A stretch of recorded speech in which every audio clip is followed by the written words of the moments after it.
Hei, vil du lære norsk? I dag skal vi lese 10 korte historier for nivå A1 og A2. En tur i parken. Solen skinner i dag. Thomas går til en stor park i Oslo. Han ser mange mennesker.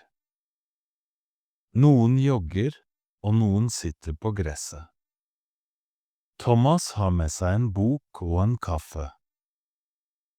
Han finner en ledig benk nær et vann. Han ser på fuglene som svømmer. Det er en vakker dag. Han liker å sitte ute når det er varmt.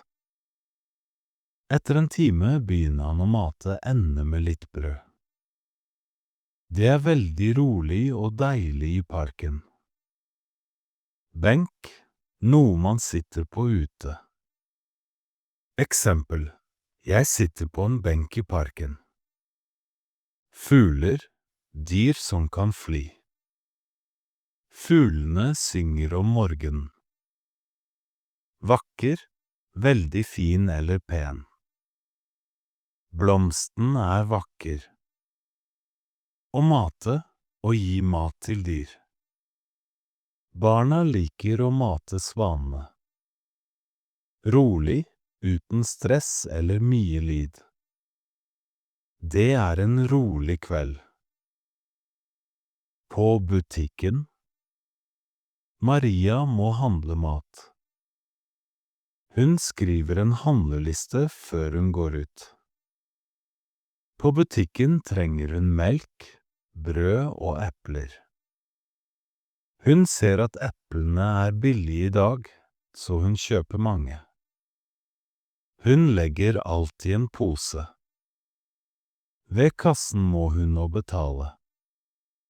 Det er en lang kø, så hun må vente litt. Maria smiler til mannen i kassen. Nå er hun ferdig og kan gå hjem for å lage middag. Handleliste. Et papir med ting du skal kjøpe. Eksempel: Jeg glemte min handleliste hjemme. Billig, koster lite penger.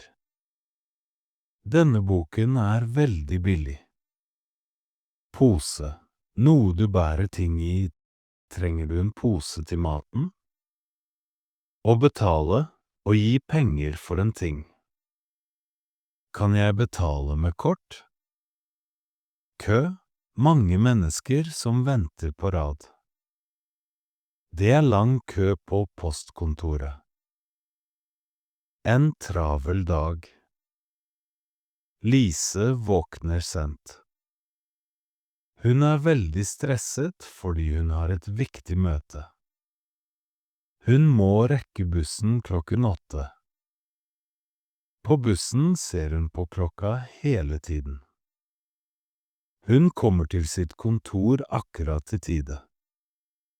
Der møter hun en kollega som heter Erik. De drikker kaffe og snakker om jobben. Etter møtet føler Lise seg veldig sliten. Hun gleder seg til å komme hjem og slappe av i sofaen.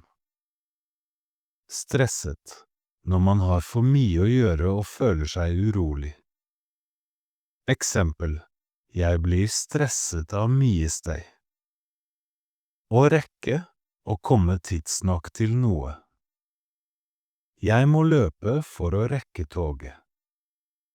Kontor, et rom der man jobber. Han jobber på et lite kontor. Kollega, en person du jobber sammen med. Min kollega er veldig hyggelig. Sliten, når man har lite energi og trenger hvile. Jeg er sliten etter trening. Været i Norge. I Norge skifter været ofte. Om morgenen skinner solen, men om ettermiddagen regner det. Per tar alltid med seg en paraply. Noen ganger begynner det å blåse kraftig vind. Hvis det er mye tåke, er det vanskelig å se veien. Per sjekker en gradestokk for å se temperaturen.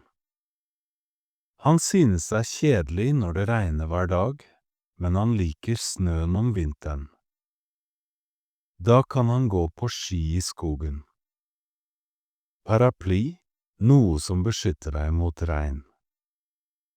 Husk paraply, det skal regne. Å blåse, når luften beveger seg, vind. Det blåser kaldt i dag. Tåke, skyer som er nede på bakken. Jeg ser ingenting i tåka. Gradestokk, et instrument som måler temperatur. Hva viser gradestokken nå? Kjedelig, ikke interessant eller morsomt. Det er kjedelig å vente på bussen. En middagsinvitasjon. I kveld skal Jan ha gjester. Han skal lage taco, som er populært i Norge. Han begynner å glede seg til besøket. En gjest kommer tidlig for å hjelpe til. Jan har laget en god dessert med jordbær og fløte. Han sier velkommen når alle kommer. Alle spiser mye og prater sammen. Etterpå er Jan helt mett. Det ble en veldig hyggelig kveld med gode venner og god mat. Å glede seg og se frem til noe positivt. Eksempel: jeg gleder meg til ferie. Gjest: en person som er på besøk. Vi har 3 gjester til middag. Dessert: noe søtt man spiser etter middag. Vil du ha is til dessert?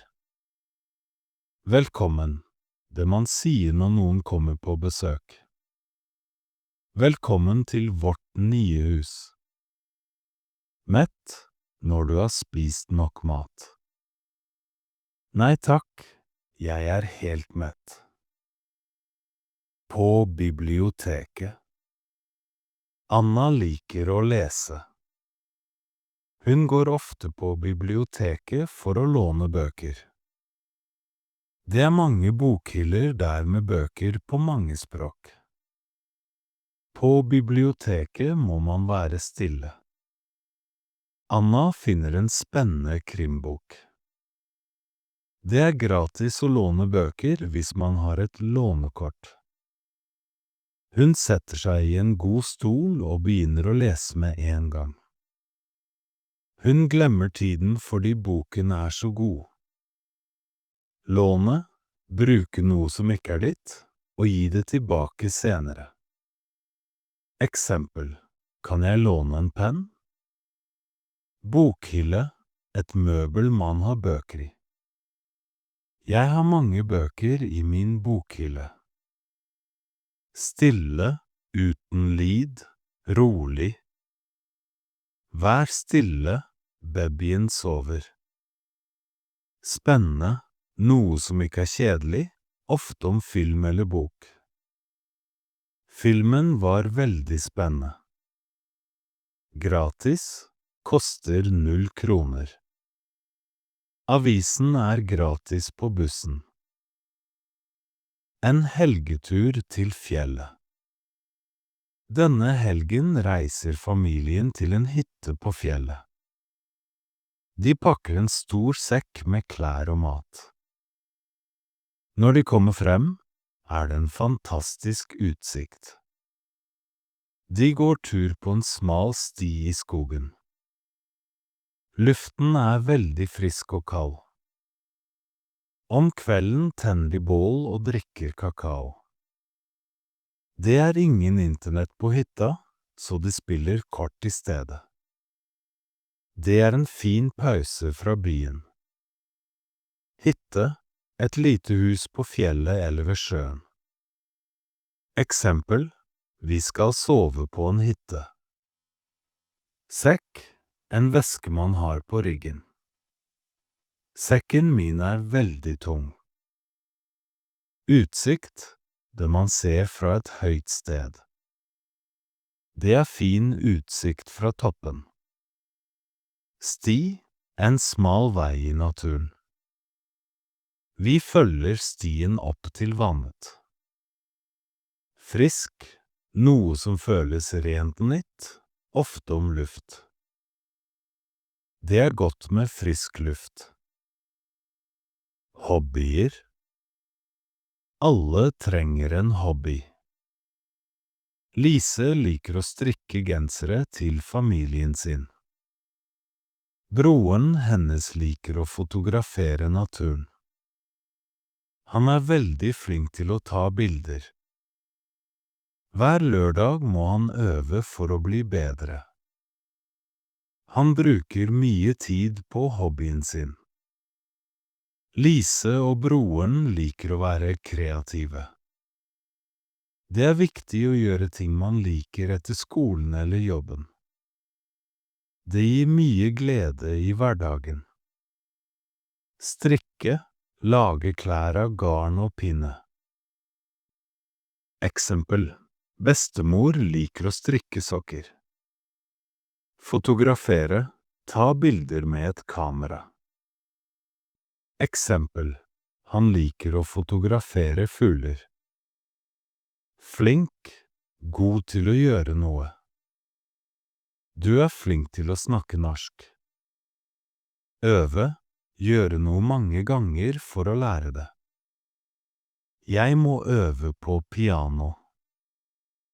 Tid, timer, minutter og dager. Jeg har ikke tid til å se film nå. På kafé. Mona møter en venn på en kafé. De bestiller hver sin bulle og en kopp kakao. De setter seg ved et vindu så de kan se på folk som går forbi. De liker å prate om alt som skjer i livene deres. De er ofte sammen i helgene. Kaféen er koselig med musikk og lys.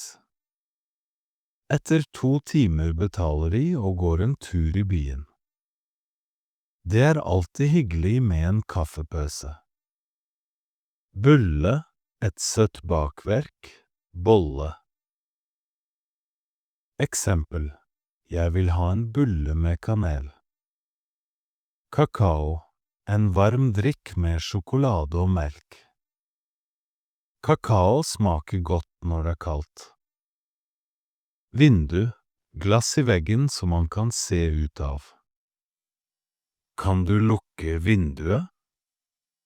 Prate, snakke med noen. Vi må prate om denne saken. Sammen, ikke alene, 2 eller flere personer. Skal vi gå på kino sammen? Å lære et språk. Det er ikke alltid lett å lære norsk. Man må lære mange nye gloser hver dag. Det er også viktig å øve på riktig uttale. Noen ganger er det vanskelig å forstå hva folk sier hvis de snakker fort. Man må være tålmodig og ikke gi opp. Med mye øving blir man flinkere til slutt. Det er gøy å kunne snakke med naboene på deres eget språk. Glose, et ord man lærer i et nytt språk. Eksempel: jeg skriver nye gloser i boka mi. Uttale, hvordan man sier lydene i et ord. Norsk uttale er litt vanskelig. Forstå, skjønne meningen av noe. Jeg forstår ikke hva du sier. Tålmodig, når man kan vente uten å bli sint eller irritert. En lærer må være tålmodig. Øving, det å trene på noe. Øving gjør mester.